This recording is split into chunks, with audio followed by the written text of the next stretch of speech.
As part of the U.S. pivot to Asia, Andy, President Barack Obama in Tokyo last week. Now, he did more than eat sushi, obviously, with Prime Minister Abe, but they didn't pull off a trade deal. Is this a big miss for Abenomics? Well, Tara, you're right. But then that's also the most convenient way to see it, right? That Abe is unable to take on the vested farm interests, which keep Japan's tariffs on imported rice as high as almost 800%. But focusing too much on big bang reforms like the TPP deflects attention from the many small reform initiatives that we have seen recently in Japan. Take, for instance, agriculture. Now, the two special zones that have been approved by Prime Minister Abe will see a significant change and towards consolidation of agricultural plots, which is urgently needed to make Japanese farming competitive. Then you will also have easier labor laws and more foreign workers in Tokyo and Osaka in a couple of years. There is also some determination in the government to rein in the ballooning healthcare costs. As you know, Japan has universal healthcare.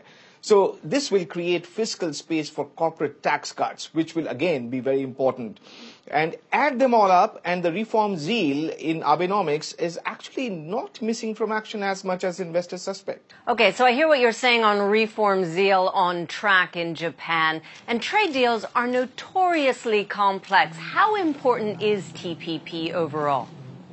Well, the TPP miss is a miss, but it's not the end of the road for Abenomics. Besides, if you look at it closely, does it even make sense to give the US president a trade accord now when the midterm congressional elections in the United States are just a few months away?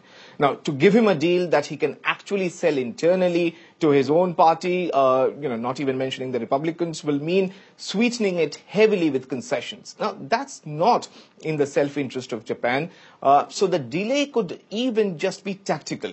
Now, getting too hot and bothered about it just because Mr. Obama ate sushis but didn't get a trade accord as a parting gift is perhaps not all that important as some skeptical critics of Abenomics are making it out to be. TPP miss a mess in terms of U.S. and Japan meeting last week, but according to Breakingviews, other things to focus on much more positive.